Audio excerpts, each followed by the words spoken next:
YouTube, what's cracking? It's your boy 1034. I know I ain't been on the YouTube in a minute. Just been going through some shit, man. Fuck, yo. Yeah, man, I finally found myself in a hole fucking with this trucking. It's not a big hole. It's not a hole I can't get out of. But it's still a hole to the fact. You know, I got my truck leased on to this little mom and pop's company. Black owned company. And I guess, you know, that could be part of my issues too, man. This cat, he got about 3 trucks. I known him for maybe 2.5 years. And with these 2.5 years, only growth to his company has been me leasing on to his company. That's the only growth that I've seen. He doesn't take care of his equipment. And that's been my issue, man, since I got my truck on the road. You know, knock on wood, Becky, my truck here, that's her name, that's Becky. You know what I'm saying? I put her out on the streets, have her fetch me $1. But she hasn't given me any problems, man. None whatsoever. You know, I throw some money in at her every now and then, but it hasn't been problem-induced investment into my trucking. I had one issue out there where my dump valve froze open, so my brake lines wouldn't air up. But that was a real quick fix, you know what I'm saying? Being a rookie, it cost me. You know, I had the alcohol and all that shit. I poured it down my lines. But I didn't drown my lines. I should have drowned my lines with the alcohol. I was a little apprehensive, but it's all good. But ever since I got out on the road, man, and the way I'm doing this trucking, yo, I only get out there 2 weeks a month and still make my money. But it's a balance, you know what I mean? And February right here going out, I had a wobble. Put me in a hole. Well, I can say break even, but I don't believe in that break even shit, man, because I'm out here to make some money, so I just call it a hole. And it just sucks. You know, the cat I'm leased on to, man, he got a big old house. He got all 3 different series of the big BMWs in his driveway, Hummers and all kind of bullshit. But he's not investing back into his company.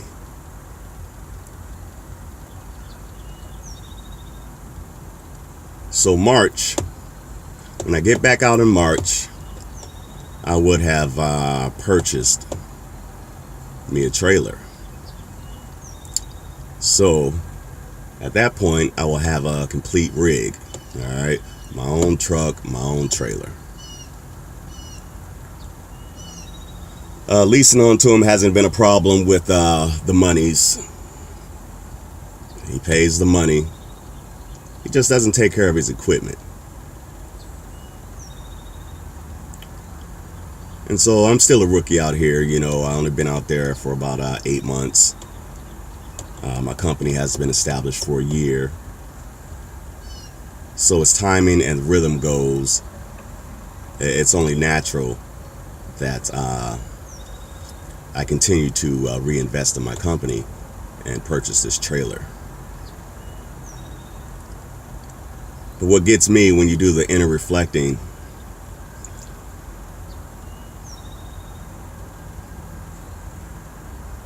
I hate when I get my back up against the wall. I've been relying on my ability that I am able to shine when my back is up against the wall. I think I've always known that it's time to stop relying on that ability that I have and try to curve situations.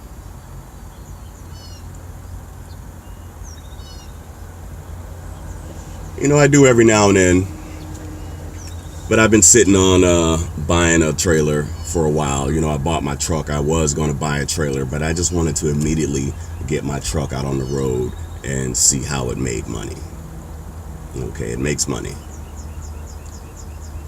Now I just need to buy my trailer.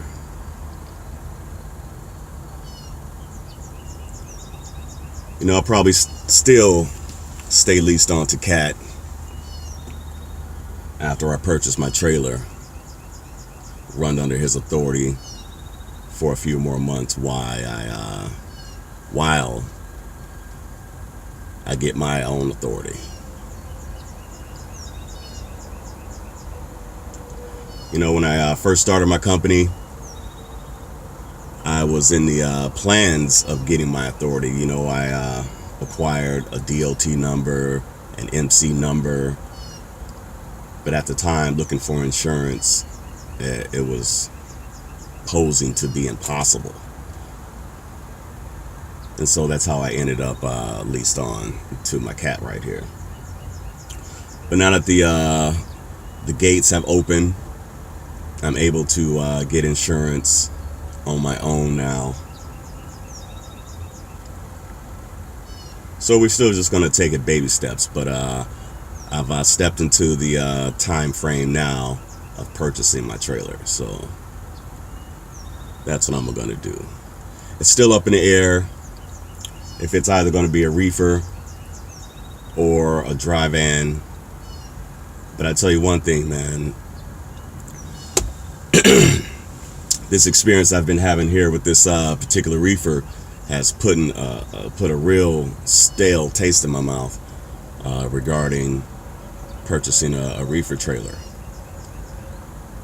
And maybe it's I just can't afford it. Maybe I can't afford it because I'm looking at this dude. He has 3 reefers, 3 trucks. His trucks are always in the shop. His trucks are always broken down. His reefers are always fucking up. His reefers are always fucking up. Oh shit. And so maybe I can't afford, to buy a nice quality reefer or a dependable reefer. And I was thinking of doing it like I did my truck, buy an old reefer, rebuild the motor. Then I'll know what's cracking. Or the other hand, I was thinking I could purchase a cheap dry van and keep it pushing, and then quickly purchase another cheap dry van and try to set up my own drop and hook situation. But either way, I will be reinvesting back into my company March. Gonna purchase a trailer. Where it's gonna come from, I don't know. Reefer or dry van is still up in the air. Just gonna go get my bang, all the bang for the buck, and keep it moving. So, I really can't blame homeboy. He getting it how he live. It's a black-owned company. I feel comfortable where I'm at, dealing with these certain circumstances that come along with this type of ownership, if you know what I mean. Oh, shit. But it's all good, man. But shit, man. I'm in the hole right now, man. It's all bullshit, man. I took a load from Atlanta to Miami. Get down to Miami. I'm like 2 hours, 3 hours from the delivery. I'm making good time. You know, I hop out the truck and shit. I look, my goddamn temperature is out of range on the reefer. I'm like, fuck, okay. And the cat I'm leased on to, you know, we had come to an agreement that since I'm renting his trailer, I will fix any of the problems that come about. But that only came as of recent. You know, he put about $6,000 into this reefer since I've been driving it. Me, since I assumed responsibility of the financial repairs of this trailer, I put $800 into this trailer since I switched. So, I mean, it's like every time I leave out, I have to fix this trailer. So, but anyway, I called it quits. I called it quits on this one. $800 in, I called it quits. Although, you know, the first, $300, I made my money back. But this $500 right here that I put into this trailer, this is why I say I'm in the hole. Anyway, so the reefer out of range, you know what I'm saying? I called Thermo King. I'm at the Thermo King. They fix it up. You know, the shit was low, 7 pounds of Freon. He high pressure degrease washed my radiator so that motherfucker can breathe. But it still didn't cool down. You know what I'm saying? Temperature still didn't drop on this shit. It was like 15 degrees out of range. And it wouldn't drop. And so the cat at Thermo King was like, you know, it's not throwing any codes. It passed the pre-trip. You know, there's no codes jumping off, so we won't be able to tell really until we get this load off. Oh, yo, man. So I called the broker, you know, because I'm sitting waiting on the Thermo King, blah, blah, blah. I'm at the shop, yada, yada, yada. So time flew by. I'm late for my appointment. So I'm going to be late for my appointment. I called the broker, tell him I'm going to be late, yo. I told him I had a blowout, right? I didn't want to say that I got this chicken on my goddamn reefer on my trailer. And I'm at Thermo King fucking on the refrigerated unit. You know what I'm saying? So I told him I had a blowout. This motherfucker's going to tell me to take a picture and send it to him. I'll be damned. I'm like, all right, fuck it, yo. So, you know, I got all googly. You know, I got on Google Images. Took a picture of a blowout trailer, you know what I'm saying, with the blown out tandem tire, and fucking photoshopped that shit and sent it to him.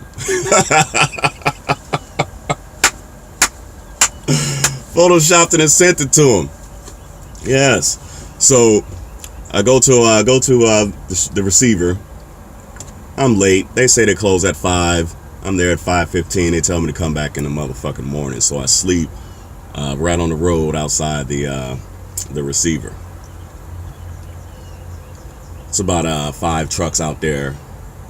So what I did, my temperature's still reading out of range, you know what I'm saying? So I fucking I put some tape over the digital display.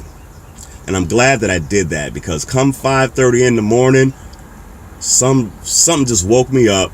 I woke up and I see one of the guards walking down the line of trucks that's parked on the side of the road with his flashlights, checking the reefer displays, checking the temperatures. I looked at him, man. He hit the flashlight. He did the double twist of the wrist on my unit because it was covered. He was just like, fuck it, you know what I'm saying? So, you know, I rolled up in there. I sidetracked the guards and shit, whatever. And they unloaded me, man. They got that shit off of there. They got that shit off. But anyway, homeboy was like, I say, no, they're not going to take it today. I got to come back tomorrow. He said, well, you should take the truck back to Thermo King and have them look at it again. I'm like, dude, you got me fucked up. You got me fucked up. I am done with this shit. I am not taking it back. You know, he's like, well, what about the product? If the product, they're not going to take the product. And in the back of my head, I knew that they were going to take the product because this isn't my karma. You know, I'm not going to be stuck with a truckload full of goddamn chicken because of a fucked up reefer.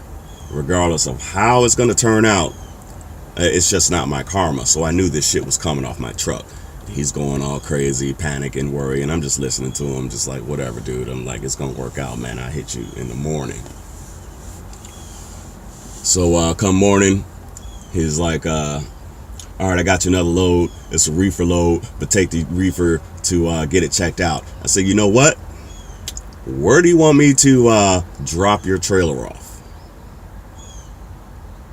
Simple as that. Simple as that. I said, I tell you what, man, I'm done dragging your equipment around.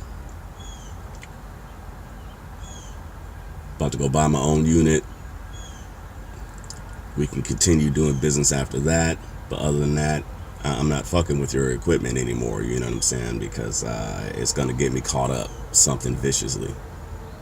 It's going to kill me. It's going to get me a ticket. It's going to cost me just so much fucking money that I'm not even dealing with it, yo. So I'm going to cut my shit right here.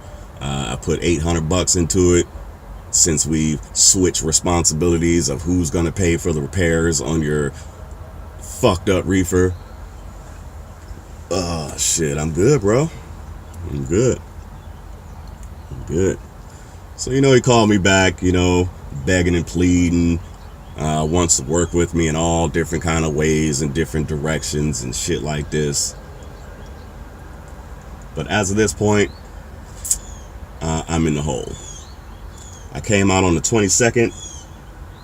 I don't know, I think today's the 25th or the 26th. My intentions were to come back on the 28th. I may fuck around and do some short hops until the 28th. Just to get back right. Or I may just take this bite as a lesson, man, and move forward. So this is what I mean. I hate being motivated by my back being up against the wall. It's been on my mind to buy a trailer. I know I should buy a trailer. I know I should do this. I know I should do that, but I haven't been doing it because, you know, things were fun, I guess. Things were cool. You know, when this trailer would break down, I didn't really mind looking for a TA to take this motherfucker into. It's part of trucking. I was having fun. You know, I didn't mind when the goddamn rear tandems on this trailer almost caught on fire. I'm out there blowing the goddamn extinguisher on those motherfuckers. It's part of trucking. It's cool, you know. But that was year one. That was year one. All the fun and all the cool of the beginner's portion, it's done. That's year one. All right. So I'm about to buy this trailer, and then that's going to be cool and fun. You know, dragging my own trailer around. If I have any problems on my own trailer, fixing my own trailer. Moving a step forward into this venture is going to be cool and fun. Looking toward the next step of getting my own authority, that is now to be cool and fun. All right. But the bullshit and the shenanigans that I'm going through right now, it's no longer fun. It's no longer fun. All right. Just glad that it didn't cost me a lot. Yeah. But anyway, that's the update of your boy, man. 1034. It's the bad side of trucking for me right now. You know, people wait on it. People love to hear about the drama and the downfalls and how hard it hits your pocket being an owner-operator. All right, I got hit in the pocket. I'm on the down. I hit the downfall. You know, I hit a roadblock. I'm down for a minute. But it's only to come back out stronger. All right? It's your boy, 1034. I'll catch up to you.